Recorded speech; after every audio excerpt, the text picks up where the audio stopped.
Hello my dear students, welcome to Terence class. आज आपके लिए लिख रहा हूँ क्लास 10th की इंग्लिश की पॉइंट नंबर 5, जिसका नाम है the ball poem bye John Berryman.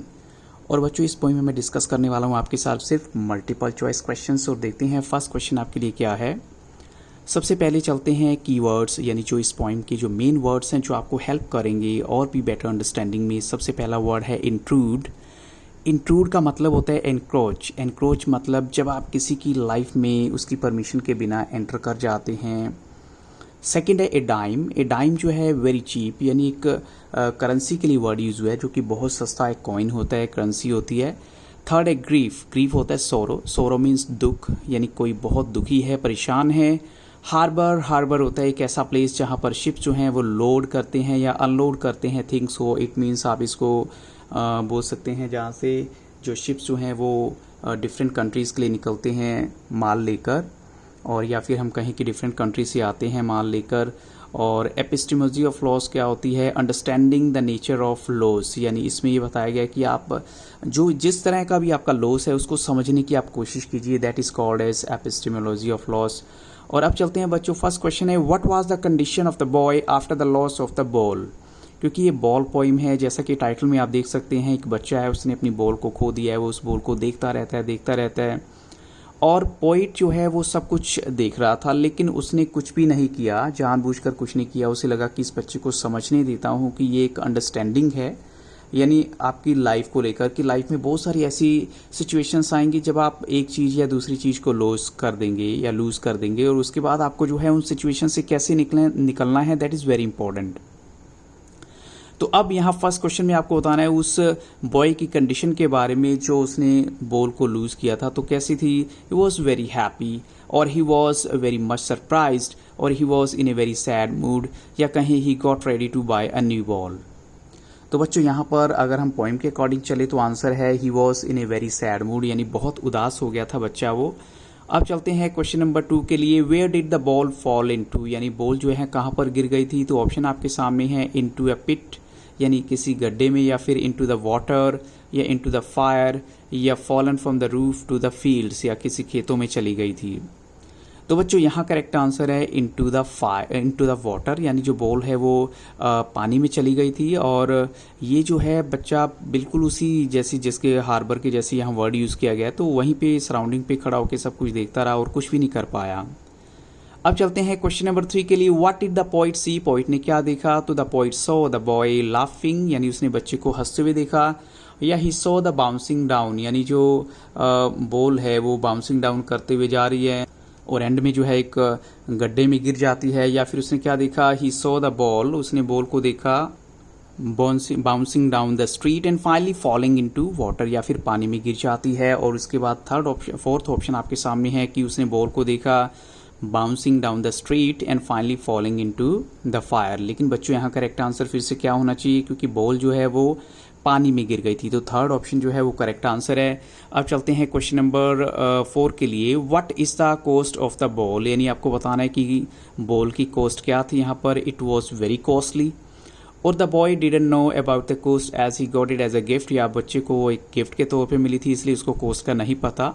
या just a dime, it is very cheap, या फिर उसकी कॉस्ट एक डाइम जो है एक छोटा सा जो करेंसी है वो स्मॉल करेंसी है, बहुत सस्ती है, या नन ऑफ दीज।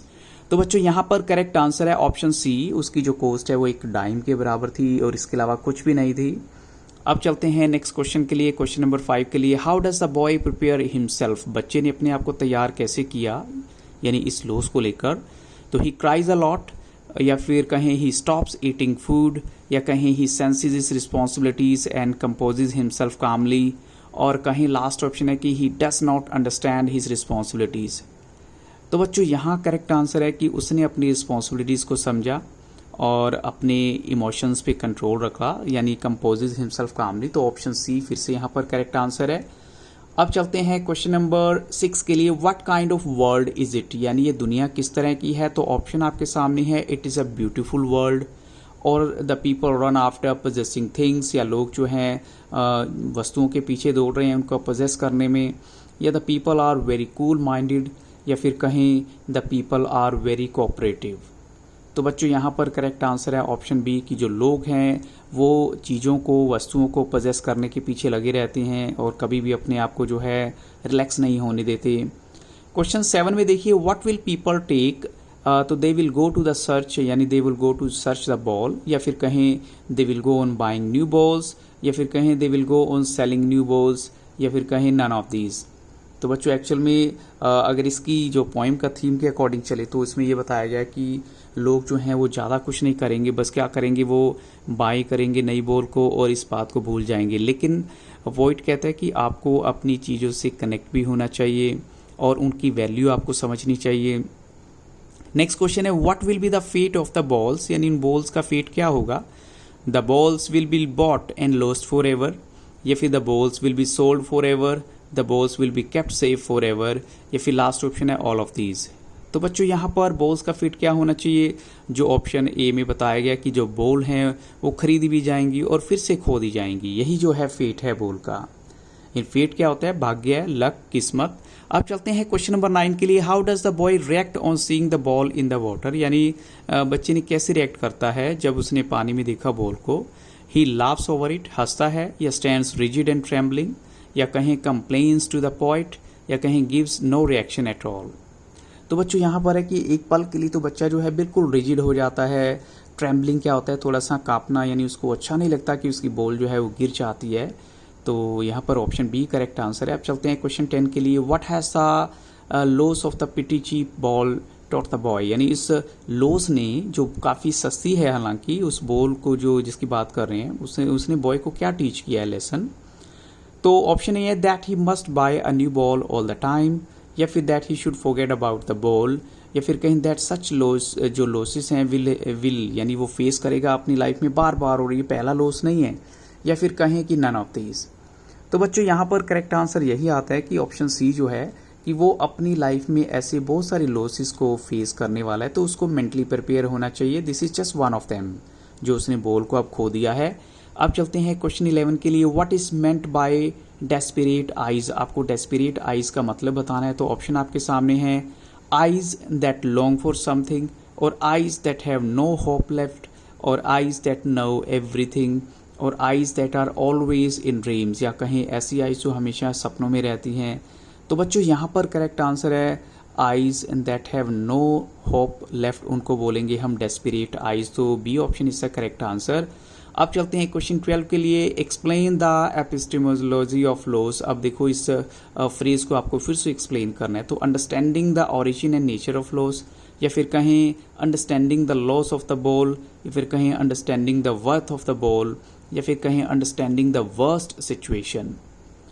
तो बच्चों यहाँ पर करेक्ट आंसर फिर से बनेगा ऑप्शन ए, जिसमें ये बताया गया कि understanding the origin and nature of loss, यानी आप उस लॉस के नेचर को समझिए, उस लॉस की जो ओरिजिन को समझिए, ये एपिस्टेमोलॉजी ऑफ लॉस होती है। क्वेश्चन 13 में देखिए, what is the right attitude of to losing petty things, यानी जो छोटी छोटी चीज़ें होती हैं, पेटी थिंग्स होती हैं, उनको जो अगर आप खो भी देते हैं तो उसका राइट एटीट्यूड क्या होना चाहिए। तो ऑप्शन है टू एक्सेप्ट दैम, या फिर कहें एनालाइज दैम, या फिर कहें learn from experiences to be more careful in future, या फिर कहें ऑल ऑफ दीज। ये जो हैं सभी के सभी ऑप्शंस करेक्ट होने चाहिए यहाँ पर। तो बच्चों हम कहेंगे कि यहाँ सभी के सभी ऑप्शंस करेक्ट हैं कि हाँ, हम उन लॉस को एक्सेप्ट करें, एनालाइज करें, यानी कहाँ पर क्या गलती हुई, क्या चूक हुई, और फिर उन एक्सपीरियंसेस से लर्न करें न्यू लेसन, ताकि आगे हम फ्यूचर में थोड़ा सा केयरफुल रहें। क्वेश्चन 14 है, the boy stand stiff and trembling while staring at the. Boy जो है स्टैंड स्टिफ यानी खड़ा हुआ था और ट्रैम्बलिंग भी कर रहा था। किस चीज़ को देख रहा था वो, बॉल को, या वाटर को, या पॉइंट को, या सी को। तो बच्चों yes the very clear answer इस, यहाँ पर बॉल को देख रहा था वो। क्वेश्चन 15 में देखिए, money is external as it cannot buy, यानी मनी जो ऐसी चीज़ है जो आपके लिए क्या नहीं खरीद सकती, इसलिए इसको एक्सटर्नल बोला गया। तो ऑप्शन आपके सामने है ball, money can not by ball, या फिर फुटबॉल, या मेमोरीज, या फिर न्यू क्लॉथ्स। तो बच्चों it's very clear and understood कि यहाँ मनी जो है आपके लिए मेमोरीज नहीं परचेज कर सकती, बाकी सब कुछ आ सकता है लेकिन मेमोरीज नहीं आ सकती। क्वेश्चन 16 है, the poet does not want to dash the boy's thoughts, यानी पोइट जो है क्या नहीं चाहता, उन बॉयज की थॉट्स में क्या नहीं वो करना चाहता। ऑप्शन आपके सामने है शेक, हिट, इंट्रूड, या फिर मेक्स। तो बच्चों यहाँ पर अगर आपने वर्ड मीनिंग देखी होंगी तो यहाँ करेक्ट आंसर बनता है इंट्रूड नहीं करना चाहता, यानी वो कहता है कि ठीक है अगर बच्चा कुछ सोच रहा है तो लेट हिम थिंक, मैं उसको परेशान नहीं करूँगा। इंट्रूड करना क्या होता है, किसी की परमिशन के बिना जो है कहीं एंटर करना, तो लेकिन यहाँ वो बच्चे की थॉट माइंड में भी जो है एंटर नहीं करना चाहता, उसकी थॉट में भी नहीं जाना चाहता। क्वेश्चन 17 देखिए, according to the poet from the loss of the ball the boy would learn what it means to lose something in a, यानी इसका मतलब क्या हुआ, to lose something in a dream या फिर रियल लाइफ या फिर वर्ल्ड्स ऑफ मोर्टल या वर्ल्ड ऑफ पोजेशंस। तो बच्चों यहाँ पर अगर देखिए वो बनता है कोई चीज़ ऐसी लूज़ करना जो वर्ल्ड ऑफ पोजेशंस में आती है, तो ये थोड़ा सा सोचने वाला है। वैसे बाकी भी ऑप्शन आपको लगता होगा कि सिमिलर हैं, लेकिन हमें अकॉर्डिंग टू द पोएम, अगर अकॉर्डिंग टू द पोएम चलना है। और क्वेश्चन 18 है, what is the opposite of eternal, आपको एटर्नल का अपोजिट वर्ड बताना है। ऑप्शन आपके सामने है इंटरनल या फिर ट्रांजिएंट या फिर म्यूरल या फिर फॉरएवर।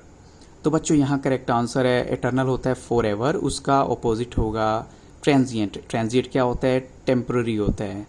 तो बच्चों क्वेश्चन 19 देखिए, what is the noun form of young, young की आपको नाउन फॉर्म बतानी है, यानी नाउन जो है क्या बनेगा यंग का। तो ऑप्शन आपके सामने है यंगस्टर या फिर यूथ या फिर यंगर या फिर यॉन्डर। तो बच्चों यहाँ पर करेक्ट आंसर क्या होना चाहिए, yes right answer is option B, यानी यूथ जो है वो इसकी नाउन फॉर्म है।